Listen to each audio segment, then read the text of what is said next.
Welcome to Tameside Bossing It. Today in the office, I've got Phil Wilcock from Pennine Electrical. Welcome, Phil.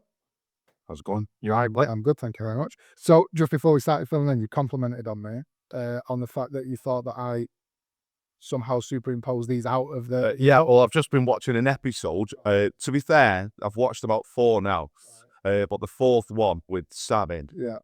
I actually watched the video and I couldn't see it, or I didn't notice it there. That's because that episode was that good that you don't even notice some of it. Sanji's a good episode. Still good. I give her that. So, did you see the message I put in one of the groups as well? So, my mum had sent me a message. Oh, no, I didn't see it, no. So, obviously, my dad passed away, didn't he, in February? Yeah. And so obviously my mum's been watching like all of the episodes and everything that I've been doing. And she sent a message and she just sort of said, I've just watched she didn't say it by nature, just watched the funeral lady one.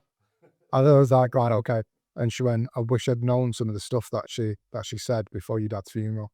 Yeah. I was like, do you know what? If that isn't the best type of compliment or advert for a services. So I've got some pasta baby stuff, and with the corporate as well, like you don't realise that they're actually hiding behind a local family business as well. So yeah, I was surprised with all that as well, I must admit.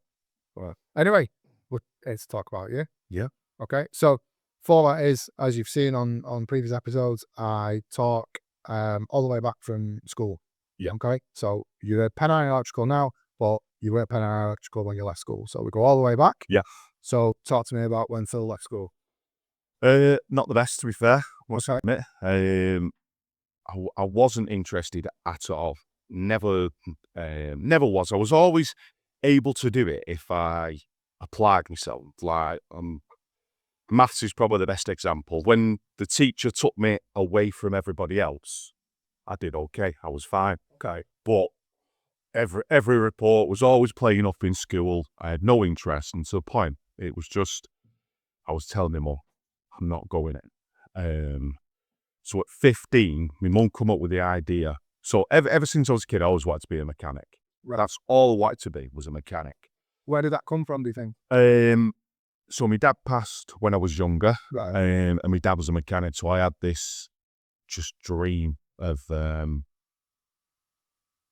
me dad, basically. So that's what I wanted to do. Emulating. Yeah, Right? that was it. Yeah, that's the right thing. So always wanted to be a mechanic. Anyway, so my stepdad was a auto electrician. So my mum come up with the idea where she went into the school and said, look, shall we take Phil out of school? He'll go and do work experience with his stepdad. And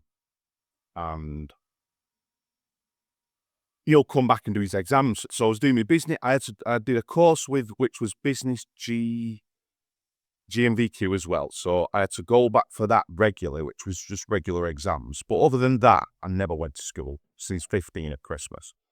And then I went back to do my exams. Obviously, failed everything. No success there whatsoever.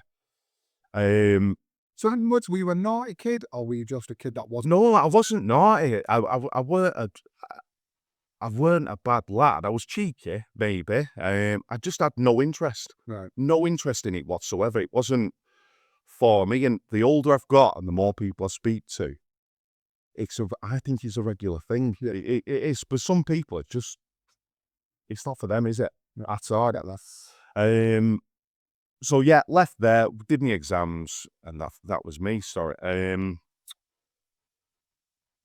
I didn't take to the auto electrician either.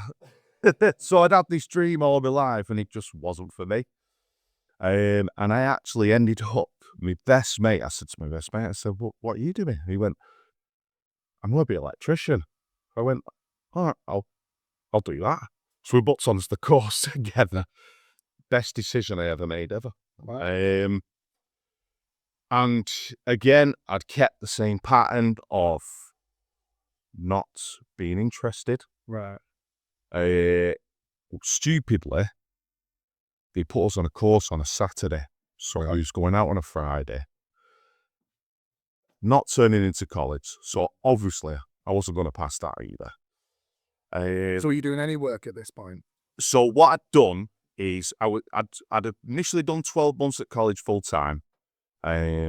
doing a bit of pot washing at the weekend. And then after 12 months, I got a labouring job for a local builder. I'd sacked off the college for 12 months. And after 12 months of doing a labouring job, that's when this is the process where I'd start to think, is this the right path? Yeah. So how old are you at this point? 17. Okay. 17. So then there was an opportunity. My best mate had said there's an opportunity, he's an electrician here, and jumped on with that with two brothers. They were both very, very strict. Okay. Very, very strict. I was still like a little bit like not studying, that sort of thing, but it was exactly what I needed. Yeah. Exactly what I needed in my life to just maybe slow the weekend life down. And that was where the process started, because I had the two brothers to look up to. Yeah. One of them's very, very wealthy now, but was an electrician, probably in more electrical engineering, so installing big steel process lines, and he's been all over the world installing them. So what does, sorry, just so that, because I don't understand what that means. So what does that mean? So what our job was we used to go all around the UK installing big steel process lines. So what you would do is each say coil of steel uncoils and goes through either a slitting line or it just chops it to sheet metal. Right. You imagine you've got a big, huge coil of steel that would come from a manufacturer somewhere. And that would then be just chopped up into parts. And we would wire that machine that would chop the steel process. And then after the credit crunch, steel sort of fell through and recycling went absolutely through the roof. Yeah. So we ended up concentrating on that really. So my history was basically wiring machines. Right. I still hadn't got qualified by this point. I'd sort of sacked it off. One, we was always busy. Yeah. And concentrating on work. And then I met my wife, Harriet, and that's when you start to realise, right, I need to knuckle down. And you stop being an idiot, right? Yeah, stop being an idiot. And that's when I started night school. Okay. And it was by far the best process I'd ever done. Right. So I failed school. I'd sacked off college the first time. But I'd got so much knowledge that my bosses had given me. And because I'd gone to college at night school and I appreciated and respected it, it's probably by far the best process I'd had. Okay. And we ended up with a really good teacher called Larry. So how old are you at this point? So how old were you when you met Harriet? I was 22. So you've been working for the brothers for about 2 years? 4 years. Okay. Oh, so from 17? 18, sorry. 18. 18, yeah. So 18 to 22? Yeah. You'd been working with them? Yeah. You'd already sacked off your college stuff? Yeah. So you're just purely working with them? Yes. You met your future wife? Yeah. She sorted you out? Yeah. I told you needed to go to night college? That's it. We start night college, and then what does that look like? So we started night college. Got really into it. Everything I'd ever done after that then was always aimed for the best. Wanted to either aim for a credit or a distinction. Obviously, it breaks it down into parts. We did. That was it. And it was this teacher, Larry, and I'll never forget him. He took to me, my best mate, because we both did it together. And he was just a brilliant teacher. So it was the two brothers that changed my life. Me and my wife, and obviously this teacher. He was so, it's very hard to explain, but he was an old fella as well. He was just a great bloke that really inspired us, to do well with the college. And it was all colours side by side. I actually said to him at the end when we left, we shook his hand on the last day, and years later, I can't remember what course we'd done. I feel like me and my mate, we'd done a Rex course, Right. something like that, and he was there.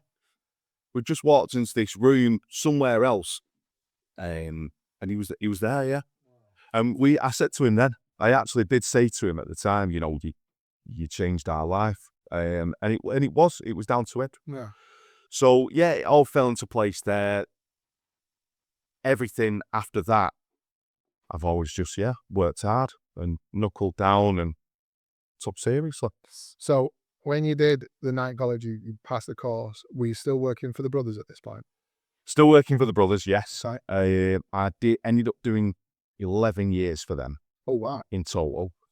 And I actually got poached. He sent me to a company to do some maintenance cover. Right. And as much as still, when we do works dues, I still go with these two brothers. Right. Okay. So we've got a very good friendship, and I'll always look up to these two. And And do they know? Do they know? Yeah. You. Oh, I tell them every time I've had a drink. I love you guys. No, they not. They changed mine and my mate's life. Yeah. And at the time, it was hard because they were so hard on you.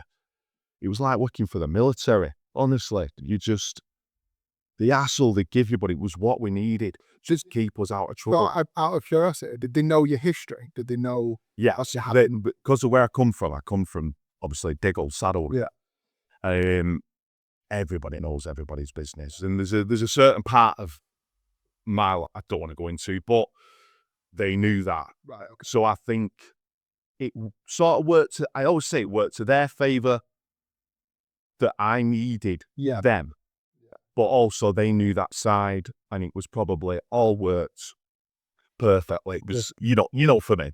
Yeah. So do you think that they were harder on you because of that? Because they felt that perhaps you needed that? That's a tough question. I think they'd be laughing if they were watching this now. Would they? I think yes and no on that one. I'm going to say yes and no. One of them, they're hard anyway. That's just how they are. They're old school blokes. Both probably in the late 50s now. In fact, one of them's knocking 60, one of them's late 50s. Yeah. Yeah. They're just old school. Is the best way of explaining it. You would not get away with what went on. No, that's for no, sure. I can believe it. I can believe that. But it was a benefit to you, right? Yeah, 100%. 100%. So, 11 years, they sent you to a contractor. Yeah. What happened? So I got offered a job. And I had to take it. It was one of them. I had to take it. My time had been done there. It was more money for less hours. Okay.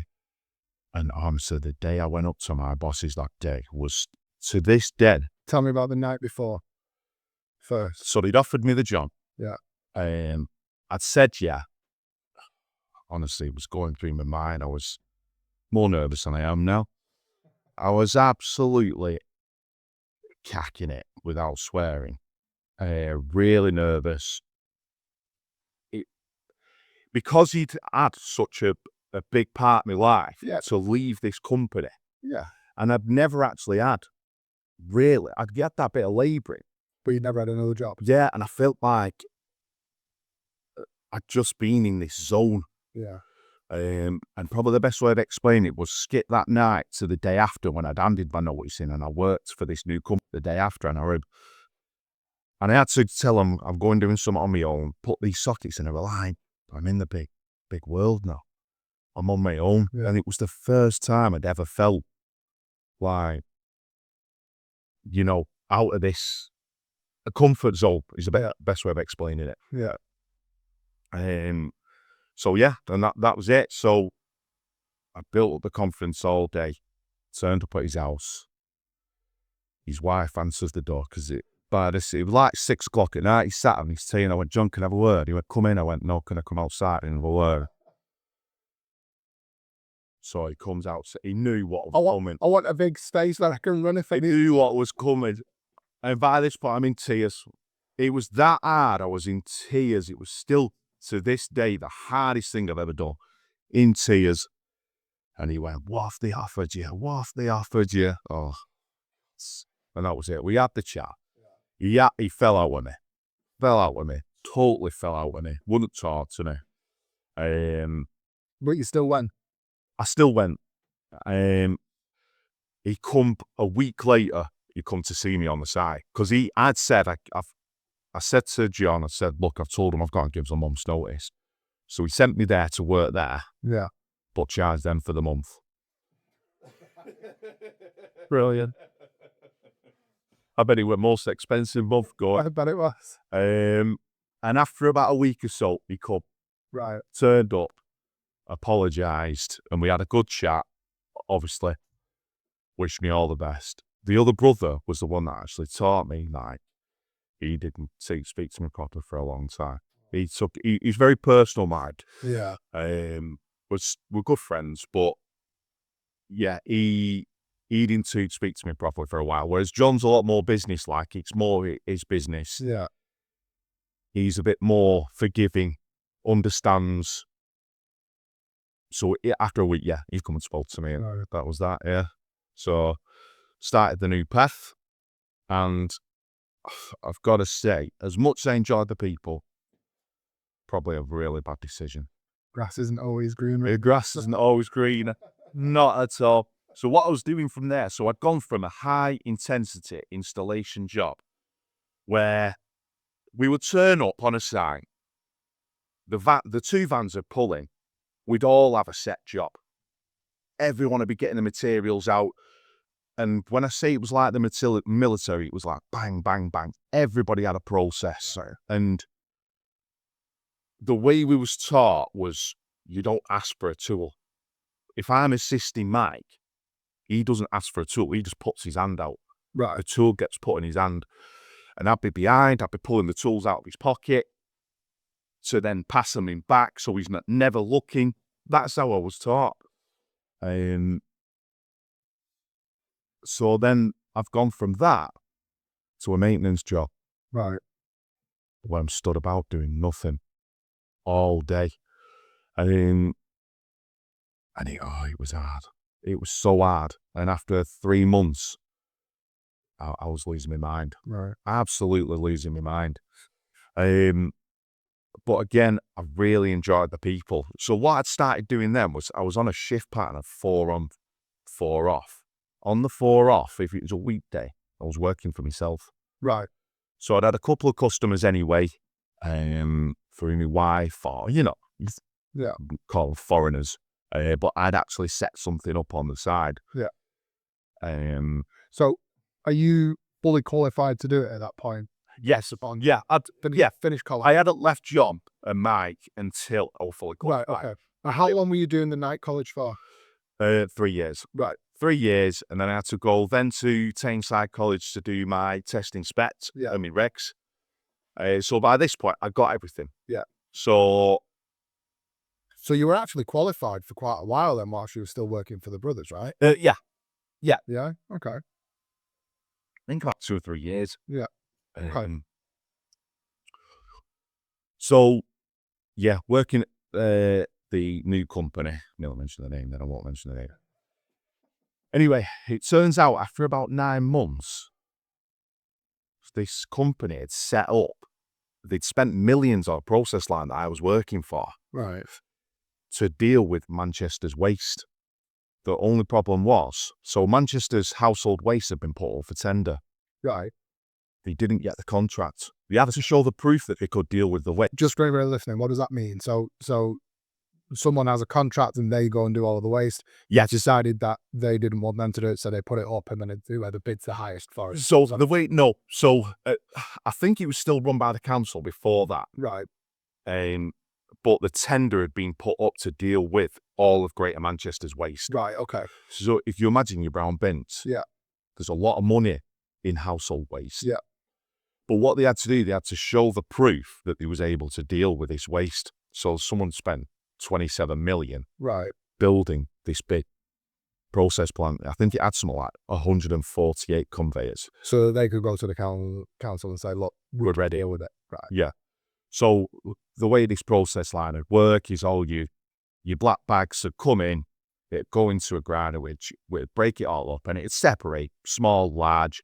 Then it'd go for another process where you've got your bottles, your glass, your black plastic bags, everything. It'd all separate, and at the end, I've just got a few picking lines where the agency staff would be picking bits and bats out. Right.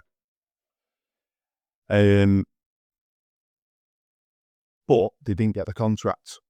But they've just spent millions. They've just spent millions on it. So what they did was they then started it was a commercial waste company anyway. So then they started concentrating on that. Right. There was a 4 on 4 off. So I was doing 4 days. Then there was another shift doing 4 days. And there was a night shift. And at this point, they was breaking even. So after 5 years of this machine running, I wasn't there for the 5 years. I was only there for the 12 months. The rent went from 3 million to 6 million for the building. So they was already breaking even. Then the company got bought out. These big companies, they always get bought and sold, don't they? As they started picking through what was losing. Honestly, our company was the one. So we'd all been sat down. I think, I'm going to say about 9 months in, got sat down and got told the hard word. But because we was maintenance, all this machine was going to be pulled out, scrapped, sold for the highest bidder. Right. So what they asked us to do as maintenance was stay on. They'll offer us a retention, which was a decent amount of money, to stay till the end. I also had a load of holidays as well. So by this point, my boss circles back. He turns up, he's getting to my last month, and he circled saying, what are you going to do, Phil? And I said, I don't know. I think I might set up. Because at the time, you've still got the aftershock of the credit crunch. There still wasn't loads of work out there. Well, there wasn't. People were still struggling, especially in the trades. And the housing hadn't sorted itself out by this point still. So I mentioned setting up, and he said, Phil, it's not easy, he was trying to talk me out of it in a manipulative way. And then someone else rang me and said, what's your plan? So I said, I think I'm going to set up. But at this point, I hadn't made my decision. Yeah. But you've been doing the foreigners though, right? I've been doing the foreigners, yeah. Yeah. Anyway, next day, the lad I'd spoke to on the phone rings me up and said, right, I've got your first customer. Got a first customer, ring this guy. So I run this lad called Rob. So I still deal with him to this day. Brilliant bloke. No money when you work for him, but we've always had that joke. They were my first ever customer. Right. Rang him, did a job for him in Bury, and that was it. That was my first job, proper job as a business. And I've never really looked back since. So what was the job? It was actually just wiring a roller shutter door. Right, okay. So I was still at Biffa. Yeah. Too late. Never mind, yeah. And my boss, Dana, she'd allowed me to just take my holidays. Said, like, go and crack on, Phil. Take your holidays. Yeah. So if I get a job, take a day's holiday. Go and get it done. Yeah. And that's how it started. So it was brilliant. But then they offered the retention further then, more of a wage. But unfortunately, Dana said, well, Phil, you seem to be busy now. Let's let the other lads have a go. Yeah. And that was it. So I got let go. I'd got my retention money as like a safety barrier. Yeah. And started off. Obviously, all my history was industrial commercial, but I had touched domestic.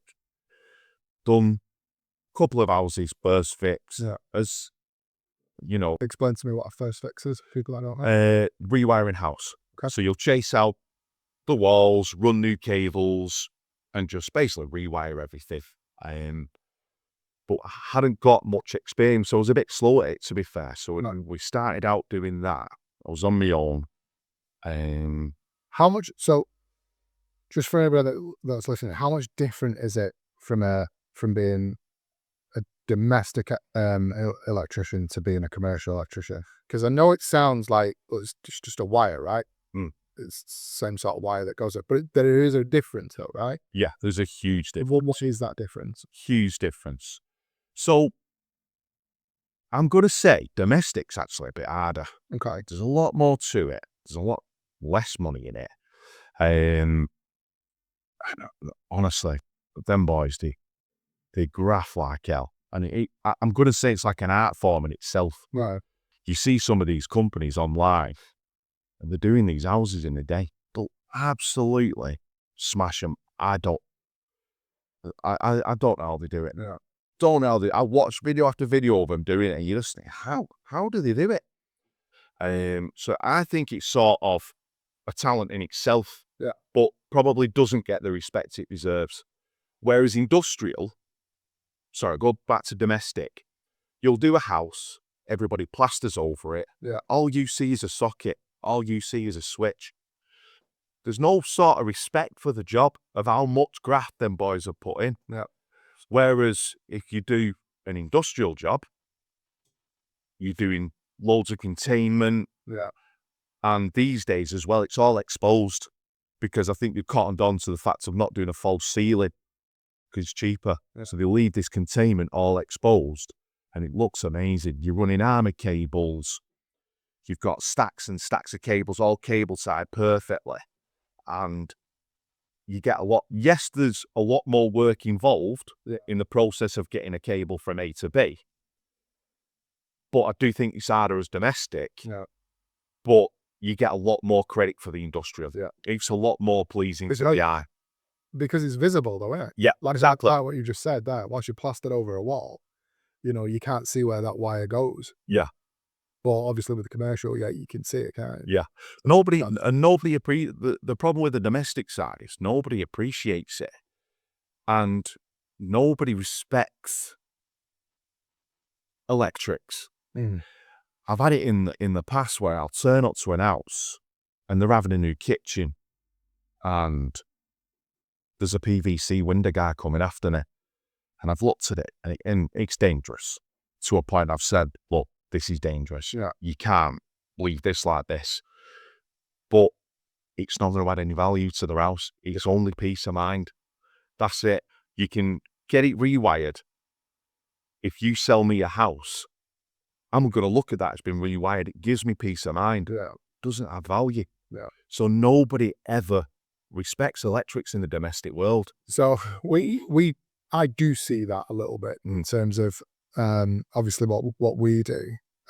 So obviously back in 2019, 20, just as COVID, UK government decided that every single rental property in England needed to have what's called an EICR. Yeah.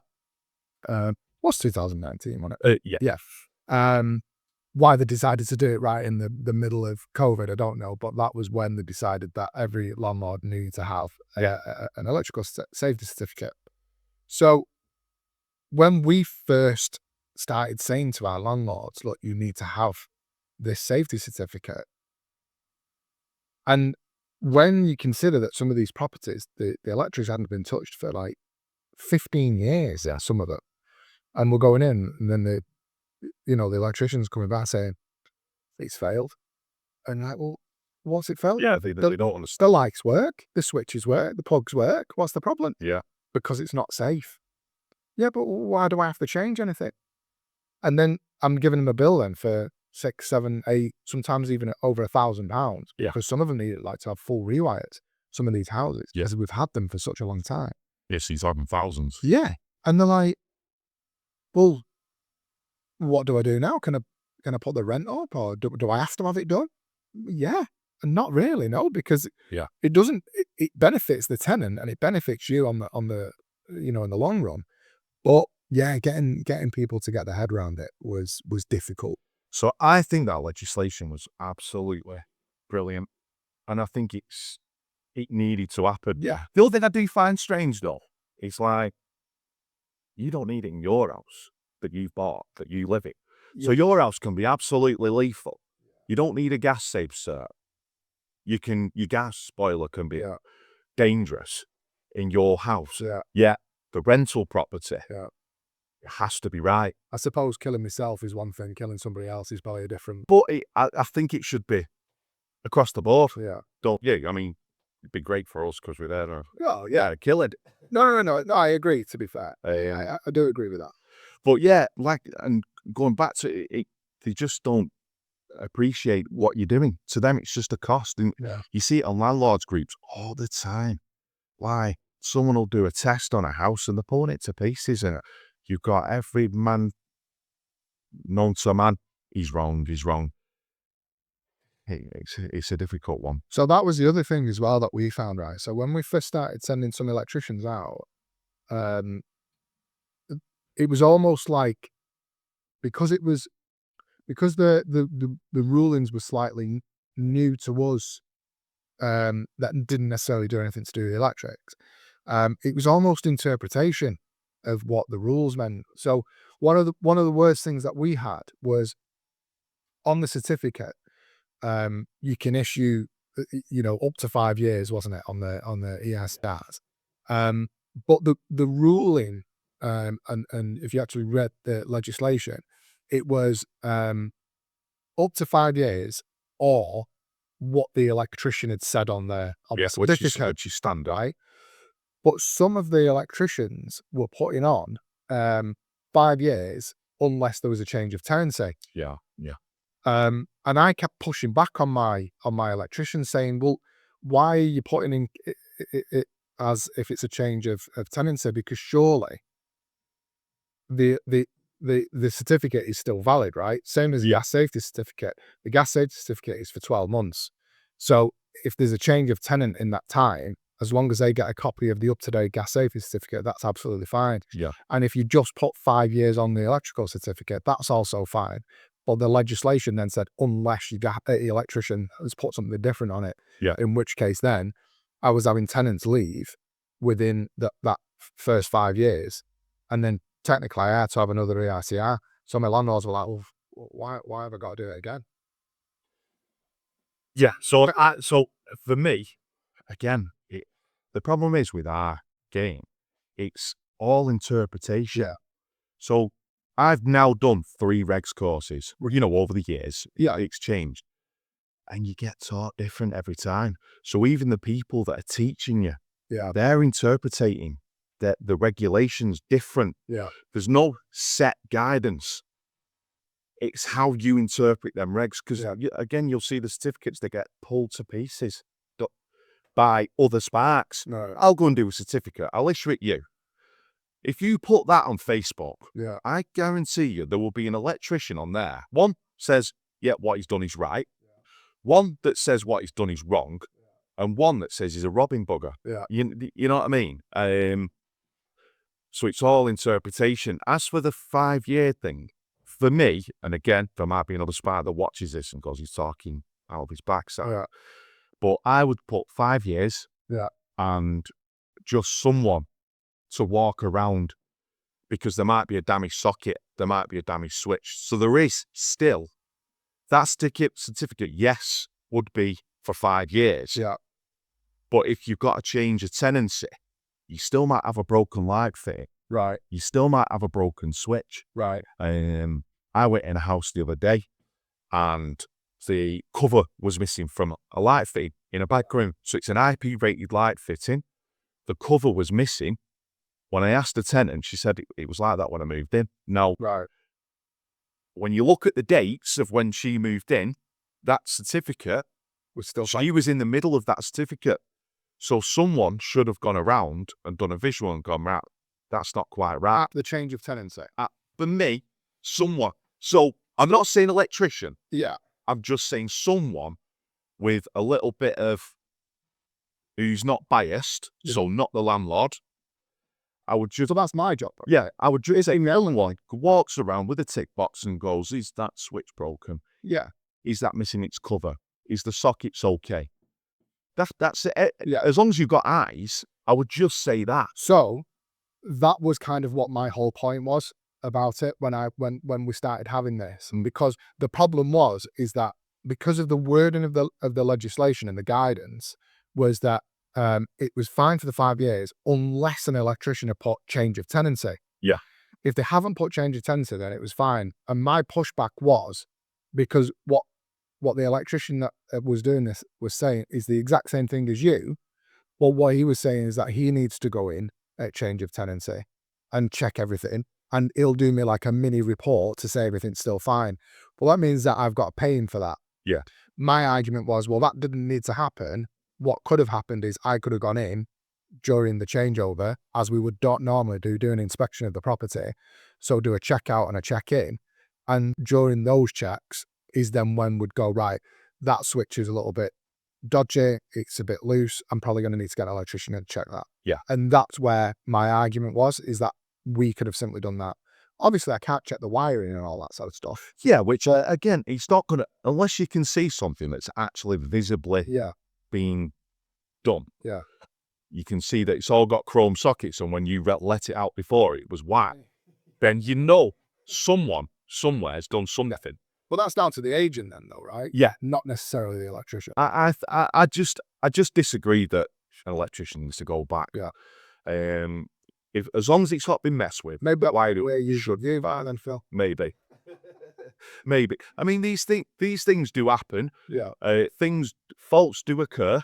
A ring circuit, you use a socket.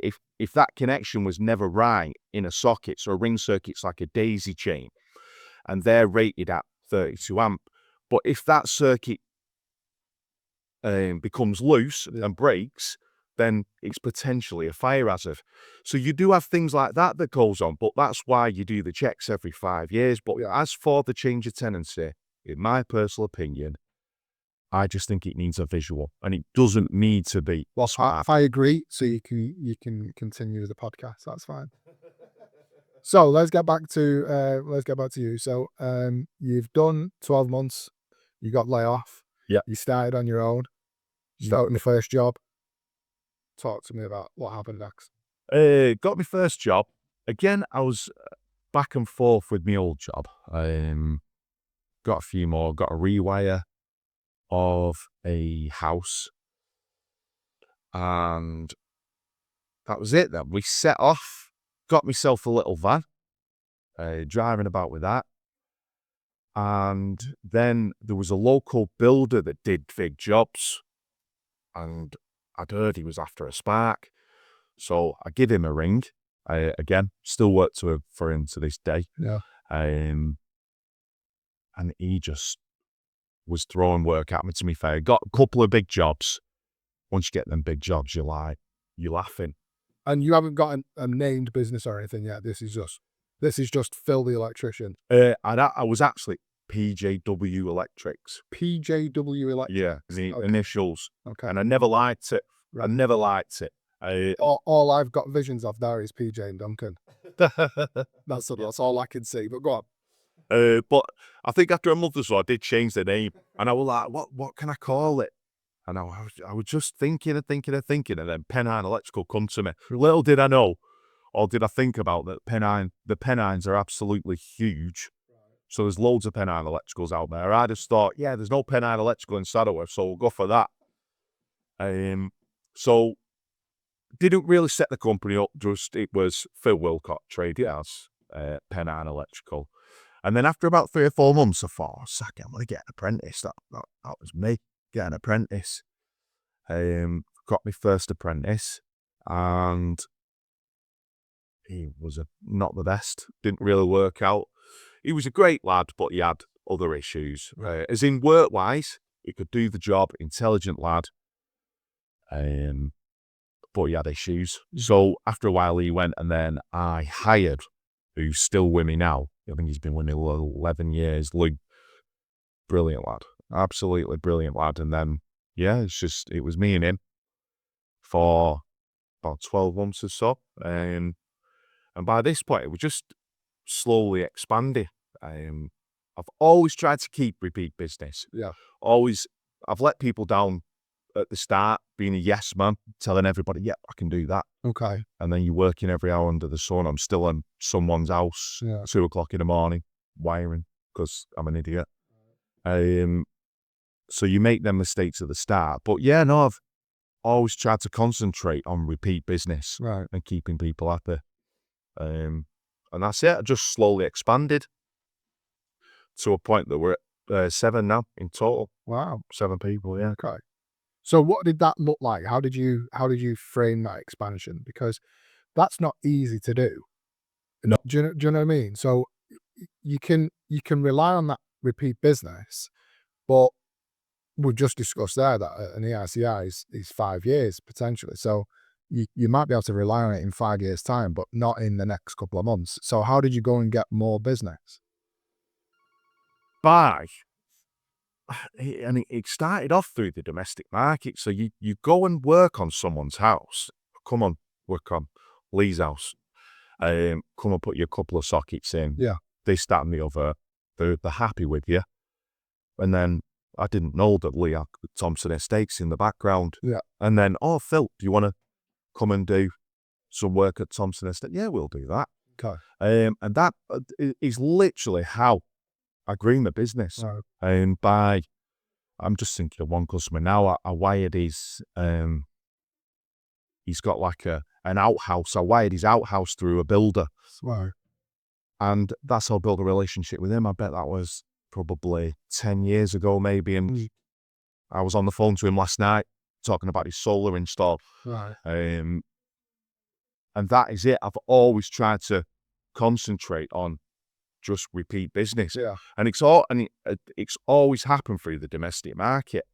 And I advise that to anyone that just wants to get, if he's only interested in commercial industrial, but you're getting into these people's businesses through working in their house.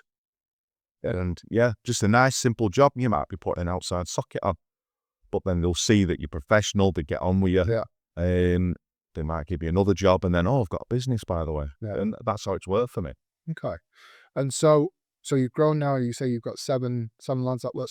Not 7 lads. So my wife works for me. That was when it got over that then, wasn't it? Yeah. Apologise. Yeah. Well done. So we got 5 employees, me and my wife. Right, okay. My wife works for me 3 days a week. What does your wife do for you? She does the accounts. Right, okay. Accounts, paying the wages, VAT returns, that sort of thing. Right, okay. And so at what point did that happen? Because obviously, as you've grown and you've got more people, what did your wife do before she started working with you? She's always worked in accounts. Right. Always. And to be fair, she's very, very good at her job. Very good at her job. With being an accountant, it's like sometimes she's been advising accountants in the past, maybe not the one we've got now, but in the past, especially with CIS, where they take the tax off you first. Yeah.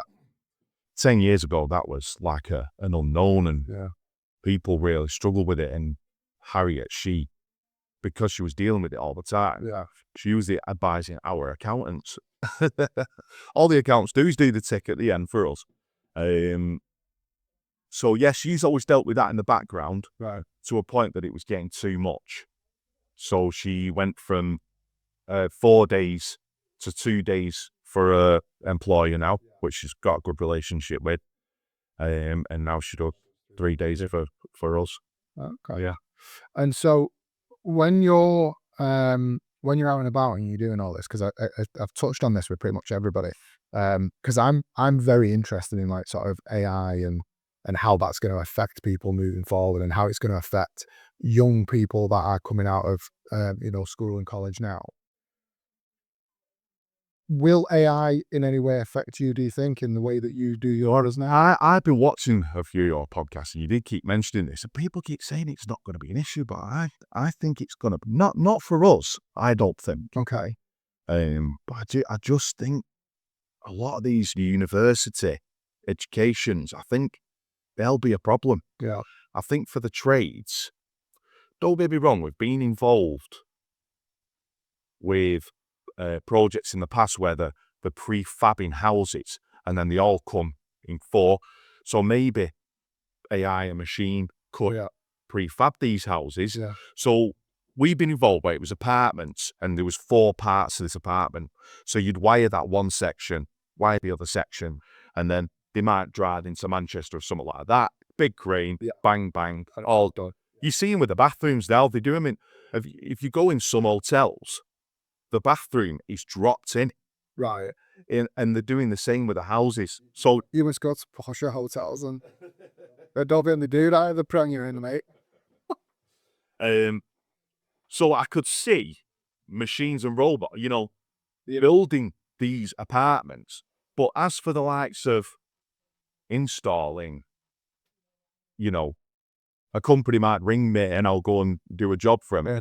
I can't see it. I just can't ever see it being a problem. So I listened to Stephen Bartlett's podcast, right? And he talks about AI quite a bit on some of his. And I was listening to one the other day, and I've actually seen it now, but he mentions a video, and I think it's somewhere in China or something like that. But basically, it is a video of a factory, and it's over a 4-day period. And within that 4-day period, it films 2 things. One's a human and one's a robot. Yeah. Right? And it's all to do with just picking stuff off a line, right? And the human, you see him come into work, see him start, see him go for his break, see him come back, see him go for a toilet break, Yeah. see him come back, and you see him go home, and it's night time, he comes back the following morning, and you see that for 4 days. Yeah. The robot works, doesn't take a break, doesn't need to go to the toilet, goes and puts itself on charge for 2 hours in the evening, and then goes straight back to work. Yeah. And does the same thing that the human does, but only needs a 2-hour break in every 24 hours as opposed to the human. From a productivity perspective, that is insane, right? And that's doing that now. So when you say that a robot can't come and do something, how do you know genuinely? And like, this is just, this isn't even for the podcast now, right? Because this is just, it interests me. But how do you know that a robot isn't going to be able to come and wire that? How's at some point in the future? Right. So I get the human nudge, and I get the human element, and I get the whole someone wants a human face to come and quote for him, but you could go and quote for him, and you could go and send a robot to go and do the work. yeah, to rewire it, to be walking about in stock. I mean, it's a possibility. I mean, I've seen robots of building houses. You've seen it with the brick by brick, they'll lay the cement, Yeah. brick by brick. I get that. And on a new build, maybe you could have someone inside installing cables as it goes along. You could, install the sockets, and maybe that's the case with that one. And yes, possibility robots will be a thing. I just think we might be way off with that inside doing a rewire in a house. You hope. I hope. It's got to be one of the last. But to be fair, electrician's probably the best bet then, innit? Because we'll be wiring and doing the infrastructure for the robots. Yeah, very possible. All the data centers, that's a big thing. It is fascinating, though, isn't it? It is fascinating. Some of the stuff that you can see now. Well, just with AI, so I got an advertisement in a magazine, and I looked at it and I thought, I want to change that advertisement. It's been in there for now 12 months, so I wanted to change it. So I put in my logo on ChatGPT. I put in what I wanted it to say, and it made this advertisement. So I sent it to the publishers, and so I rang myself, just thinking of this, I want to change it. So, it's good that. So I've just done it on ChatGPT. And she said, you're joking. She said, we outsourced that. She said, I might have a look at that. Yeah. Like, well, that's just done someone out of a job. Yeah. And honestly, I feel bad about that, fella. Yeah, no, sorry about that. But yeah, literally, so I put that we do EICRs, we do solar, we do storage, we do EV chargers. And then it broke it down with a description for everyone. And it looked, I couldn't believe how well it come out. And it was an put me email address, put me mobile number. It just found some pictures, did this part, and it's brilliant. Yeah, I know, isn't it? Yeah. I mean, I think I mentioned on one of them before. I think I mentioned it on Dom's as well. So people are going to listen to this story about 19 times. But I did something on Gemini, and I put my about page in, from my website, and I put my about page in, and I said, do me a descriptive description, an audio description of this page. And Gemini comes back with what can only be described as like a podcast setup. And it's a man and a woman talking about my about page, right? And they do it, it's American, so there's like the terminology is a bit off. Yeah. But at one point, they talk about the fact that, so I've got a young girl called Anna that works for me, and she's a Man United fan. It's not her fault, it's just the way she's been brought up. And I'm a Man City fan, right? And obviously on our about page, it mentions the fact that we're Man City and Man United fans. And when this thing comes back, it literally says, oh, and then I wonder what that banter's like on a Monday morning after the football on a Saturday, because you've got Anna who's a Man United fan, and you've got the director Lee who's a Man City fan. And I'm like, that is insane that it can do that and make that into a conversation from an about page. It creates, I think some businesses are in serious trouble, aren't they? They are. I mean, Drivers are. Yeah. Drivers are. No, I've seen that. I was, what's it called, that podcast? What's it called? Diary of a CEO. Yeah, Stephen Bartley. Yeah. Yeah. I was watching he was saying about in Los Angeles with the cars. Yeah. So I get in my car, I didn't touch it for 2 hours. Yeah. It's absolute madness. Madness that. So you've got all these taxi drivers, lorry drivers, they're all in serious trouble, aren't they? Well, like I was saying there about the robot at Don't Sleep, I mean, especially in America and places like that where, you know, haulage companies, they drive for like 4 or 5 days at a time, don't they, with breaks in between. Like, if you've got a robot that can drive that van, they don't need to stop. No. They don't need a sleep. They don't need to stop at a gas station or whatever they call it over there. Yeah. For a slash, as they say. But they don't, do they? They can literally just drive for that. Well, it wouldn't take 4 days, would it? It'd probably take half the time. Well, that's it, yeah. Well, they don't need the brakes, do they, as well? No. With a taco. Yes. Yeah, so they won't need that. So, yeah, it's a game changer, isn't it? It is crazy. Mm. It is crazy. It's like we've got something that we're just going to put in. So, not necessarily AI, but I assume that this system is. And it's just a telephone system, right? And it works with my CRM. So when someone rings me up, it'll pull up their data on the CRM system. So it'll tell me, and so it'll pull up their tenancy agreement or their landlord agreement or whatever. And then once I've got off the phone, it'll record the phone call. So I've got a call recording of it. It'll put that onto the system for me automatically. It'll transcript the conversation and then so type it all out and put that as a note on for me. And then not only that, if I've said during that phone call conversation, so if it's with you, for instance, and I said, right, Phil, could you want a copy of an EICR, the previous EICR? And I say, Phil, I'm not in the office at the moment, but what I'll do is as soon as I get back or by Wednesday, I'll send it through to you. Yeah. It'll pull that information out and put a copy of that in my diary to remind me to send Phil the EICR from whatever property we've just mentioned and put it on the property. And what's that? It's just a phone system. No, that's what I need. A CRE, it's called the CRE. Something to remind me all the time recording my phone calls. Absolutely nuts. It's absolutely nuts. I still use a pen and pay. I know you do. Diaries and that. I was like, my wife still does that. I have to look at it. I struggle with stuff like that. I have to physically look at it. Even though you're on your phone all day, I can't deal with laptops. Anything like that. I don't hate it with a passion. I don't mind them, mate, to be honest. No, I like to write stuff down. When I'm doing the jobs for you, the first thing I do is I print them. I print it out and I've got it all there, and then I'll be there at 12 p.m. So I've made a phone call. She'll book me in at 12. So I've wrote that at 12. And then pass or fail. If it's failed, I'll just put failed. So I know not to chuck that piece of paper. So I'm old-fashioned. Very old school. Very old school. So in terms of the work that you do now, what do you predominantly do? What does Pennine Electrical predominantly do? Wiring units for a customer of ours. Big installs. So we've got a customer down in London and we do a lot of work for them. They do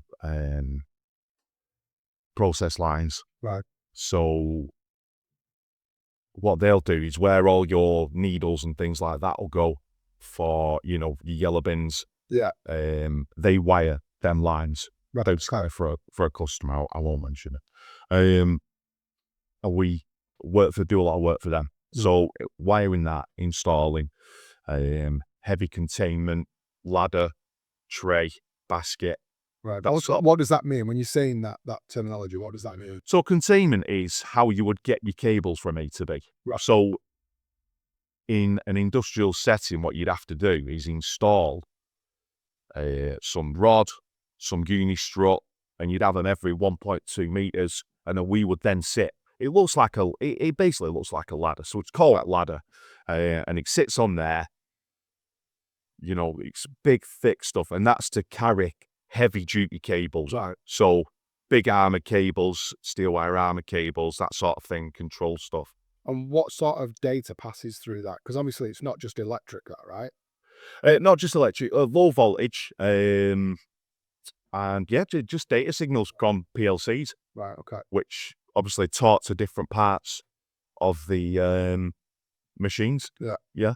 So talk to me about a typical week for you. What does that look like for you, not for your team? What does a typical week look like for you? So typical week for me, I would be going around doing EICRs, Okay. testing, that sort of thing. I prefer to do the little jobs. Okay. So I will be concentrating on people like yourself. Yeah. Sockets here and there, fault finding on houses, and again, fitting in, sorting the lads out, so going seeing them. Yeah.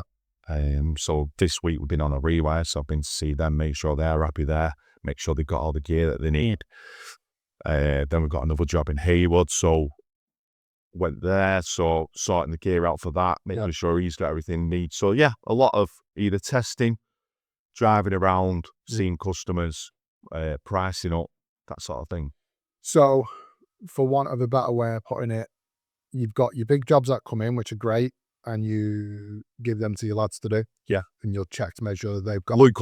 Obviously Luke will take charge of that. Right. Okay. But then you kind of look after the bread and butter stuff. Yeah. Yeah. Yeah. So, like going back to it, I never ever put all my eggs in one basket. I like to keep everybody happy. So if we've got a big job on like that, it might take 2 or 3 lads, and I'll have 2 at home, that sort of thing. Or we might get more help in because we've got past employees that we've got good relationships with. Again, all great lads, and they'll come and help on a big job. Right. They'll come out of the woodwork from somewhere and help us out. And then I'll be just running ragged at home, making sure everybody's happy at home, because the last thing you want to do is let them customers down. Yeah. So I was still driving around at 8, 9 o'clock at night trying to make sure everybody's happy. But generally, when we've not got a big job on, the lads are driving about, you know, keeping everybody happy, and I'm doing the bits and bats and that sort of thing, yeah. Sure. And so what does Phil look like at home? Yeah, Dad, football takes over our life. How many kids have you got? 3 kids. Yeah. 22-year-old daughter. Wow. Okay. She works at a school. Yeah. 22. How old are you? 42. Yeah, I was young. She's technician at school, and she's doing really well. My eldest lad, he's 16, so he's just about to leave school now, just doing his exams at the minute. So in a couple of months, you'll be seeing him. So he's going to help us. And then my youngest lad, is he up for that, or are you telling him he's coming to help you? Well, I don't actually know. You ask him, and he's just like any 16-year-old. Yeah, all right, yeah. My 11-year-old's like that now, so yeah, it's just like a switch, innit? They're dead hungry and want to spend time with you. Dad, could we go and do this? Could we go and do that? And then you get to a teenager, or maybe just a bit lower, and then they're not interested, are you? Okay. So we're the same age, but we obviously started a lot later than you. So mine are 11, who's just about to start high school. I've got a 9-year-old and a 5-year-old daughter. Yeah, so my youngest is 9. Right, okay. And that when So obviously all I've ever done is work hard until my 9-year-old was born, and that was my light bulb moment Right, okay. that you need to concentrate and, be a dad. Yeah. Be a dad. I've always been there for me. Oldest kids, love them to bits, always been alive, but always been known to just work. Yeah. Work a Saturday, work a Sunday, and then 9 years ago, my lad were born on Christmas Day, and it was just like a life-changing moment. And that's why I concentrate on the smaller jobs, so I can try and get to his training and be in his life, because I just Work really hard to get to that point. Yeah. Right? That's it. Yeah. Yeah. Do you know what I mean? So like, you say you concentrate on the small jobs, but you do, but we say here, right? So in a state agency, you've got your sale properties, and then you've got your landlords that you look after. So your property management side of it. The property management side of it is my bread and butter. That's what pays my wages to my team. Yeah. Right. And then you've got the sales properties that come in. That's essentially anything extra that I can then generate for the business. Yeah. Yours is the same, right? So you've got your bread and butter money, which is you going and doing your EICRs, you go and doing your fault finding and stuff like that. And then you've got your big jobs. Yeah. I don't really deal with a great deal of the sales stuff that comes into here. I've got a team that look after that sort of side for me. Yeah. I make sure that my landlords are happy, because that's when... Yeah, I suppose it's the same for me then. Yeah, exactly. Yeah, it's exactly the same. That's how I would frame that. Yeah. Do you know what I mean? Rather than just, I just do the little jobs so I can go home. No, you don't. You do the smaller jobs so that you can have the foundations to be able to do those bigger jobs. Yeah. Do you know what I mean? Yeah. That's how I would frame that. Yeah. That's it. I prefer that way. Yeah. Yeah. So if the lads are looking, what League said. What I said. But I think that's the way that it needs to be framed, because it is. Because look, let's be honest, and maybe you talking about it on here as maybe made you think a little bit. But how often do you actually think about where you've come from to where you are now? You might be thinking about it now because we've broached the subject, but how often do you think about the fact that you basically left school with no qualifications? You didn't really do great at college the first time round, and now you've got a business that's got 7 people working for you, and you can do the little jobs, Yeah, and still have the luxury and go home and get your lad to football training on time. How often do you think about that? Because you should be incredibly proud of what you've done and what you've achieved. I struggle with that one. I don't know why. I just don't know why. Are you proud of yourself though that you've done that? To a degree, sometimes, yeah. I don't know. I just sometimes I struggle with that. But do you struggle with the fact that maybe perhaps nobody's really told you that before? No, I don't know. But I just never think about. I don't know why. Well, you should be then. Yeah. Cheers. We should be. Genuinely, you should be. Yeah. You know that, and that's one of the reasons why I've wanted to do this podcast and why I've wanted to bring people on, because you don't always necessarily think back at where you've come from. And you know, there was something that we did at our networking, and it was talking about what's one of your regrets. Yeah. And we touched on it, and that's when I knew that I wanted to get you on this, because you told me that one of your regrets was that you left school without having any qualifications. Yeah. And when I got asked what my regrets were, I said I ain't got any. And I haven't got any because I genuinely believe that every single decision that you make puts you where you are. Whether that be good or bad, you don't know. And I take you back to you, and I think I said this to you at the time. Let's just say, for instance, that you did stick at school and you passed your exams and you went on and you started working for somebody because you managed to get a job, because you went to school, you went to college and you got all of the exams and you passed them all, and you went working for somebody. You could still be in that job now, working for somebody, doing a job that you hate. Yeah. Because you never had the balls to go and do something different because you passed all your exams and you did it all. Yeah. You just sat doing a mundane job where you don't have that luxury to be able to do those smaller Yeah. jobs. No, Be able to yeah. take your kids to football. I'm not saying it, yeah. And that's why I always say, don't necessarily, you could think, oh yeah, what if? But mate, don't change it because where you are now, because Yeah, because of the past. So I don't, when we were talking that time, sometimes I just think it would have been easier. You know what I mean? To just have that sort of probably, education. You wouldn't have to, but yeah, like you say, it defines who you are. of course it does.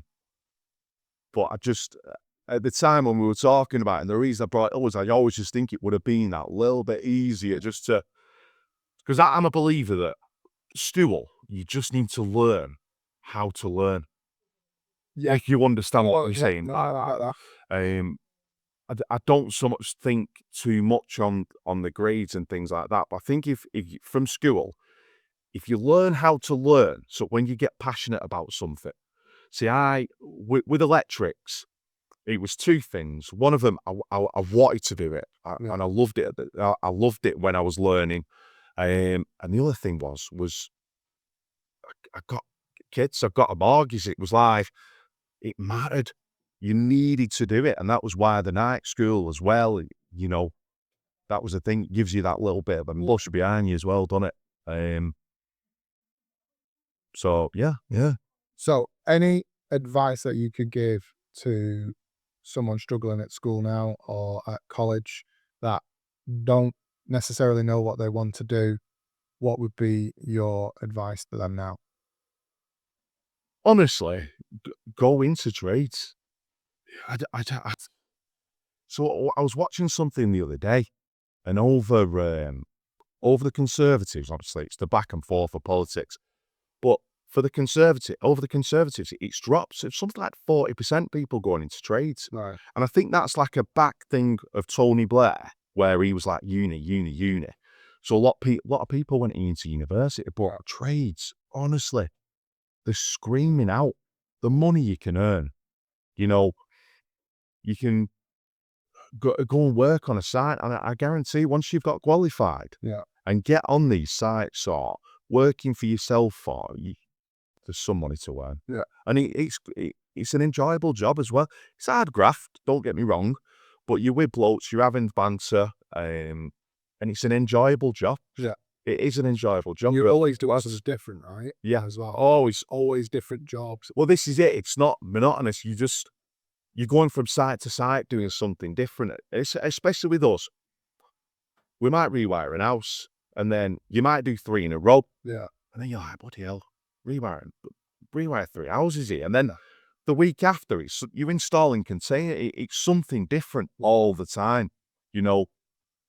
And I recommend trade so much. I'm a believer of trade over university every time, unless you are going to go down the route of, let's say, electrical engineering. Obviously, doctors, that sort of thing, that's totally in its own game, uni, obviously. But I think some of these courses, I think they need to be looked at. But get a trade. If you want to become an electrical engineer, go and work for a company that's going to help you get to that stage. You know, if one of my lads wants to be an electrical engineer and we can help him in any way, then fair play. We'll do our best. I think that's the best route. Okay. Doing it that way, yeah. Perfect. And is there anything that we haven't touched on that you want to discuss? I don't think so, no. Well, Yeah. okay. And if people want to contact you, how will they contact you? Facebook.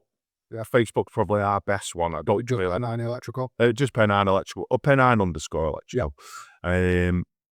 I'm not a big fan of Instagram, to be fair. It's one of them. I've been told about TikTok.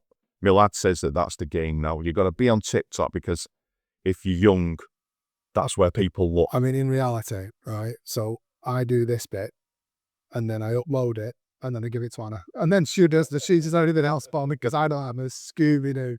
I won't have a clue either. No. I won't have a clue. But yeah, Facebook, obviously. Website, do your website? Yes, that's www.pennineelectrical.co.uk. Okay, and we'll put all your socials and your website and your phone number and everything in the description. Yeah. Okay. How did you find it? Still nerve-wracking, but yeah, I enjoyed it. Always. I really appreciate you coming. Cheers, Rafa. Cheers, for